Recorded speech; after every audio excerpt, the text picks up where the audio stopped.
Hi everyone, welcome back అండి. ఇలాంటి beautiful collection కావాలంటే మరి జాయిన్ అయిపోవాలి. మధ్యాహ్నం 2:30 లైవ్ అయితే ఉందండి. సో యూట్యూబ్ లో 2:30 లైవ్ కి ఇలాంటి బోర్డ్ కలెక్షన్స్ అయితే వస్తున్నాయి. అండ్ పంచలోహంలో లాంగ్ ఒకటే అడిగారు కదా, సో మరి లాంగ్ ఒకటైతే ట్రై చేసి తెప్పించడానికి ట్రై చేసి వచ్చేసినాయి. అండ్ మీకు ఇలాంటి చంద్రహారాలు బ్యూటిఫుల్ సైడ్ బ్రోచర్ తోటి 8 లైన్స్ అండి. మీకు ఇష్టం, మీకు 10 లైన్స్ కావాలన్నా మేకింగ్ చేయించడానికి నేనైతే ట్రై చేస్తాను. అండ్ నెక్స్ట్ వచ్చేసి ఇవాళ కాసుల పేరులో అయితే మీకు ఒక నెంబర్ ఆఫ్ ఐటమ్స్ చూపిస్తాను. అండ్ ఇదొక మోడలు, అండ్ కాసుల్లోనే ఫ్లవర్ యాంటిక్ ఫినిషింగ్, అండ్ ఇదొక మోడల్ కాసుల పేరు.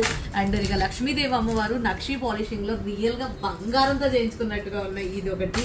ఇంకొకటి ఏంటి అంటే ఇది లాస్ట్ టైం యాంటిక్ గోల్డ్ లో చూపించాను, ఇప్పుడు ఇది యాంటిక్ నక్షిలో ఇది ఒక బ్యూటిఫుల్ మోడల్. అండ్ జడా కుందన్ చాన్వాల్ ఇయర్ రింగ్స్ అండ్ ఇట్లాంటి సింపుల్ డైమండ్ నెక్లెస్ కూడా ఈ రోజు 2:30 లైవ్ అయితే వచ్చేస్తున్నాయండి. కలెక్షన్ అయితే అల్టిమేట్ గా ఉంటాయి. సో వచ్చి జాయిన్ అయిపోండి 2:30 యూట్యూబ్ లో లైవ్ కి, ఓకేనా. అండ్ ఇంకా మన ఇన్స్టా పేజ్ ఎవరైనా ఫాలో చేయకపోతే ప్లీజ్ అండి ఇన్స్టా పేజ్ కూడా ఫాలో చేసి మీ ఫ్రెండ్స్ అండ్ ఫ్యామిలీ మెంబర్స్ అందరికి షేర్ చేయడం మాత్రం మర్చిపోవద్దు, ఓకేనా. థ్యాంక్ యూ సో మచ్ అండి, థ్యాంక్ యూ సో మచ్.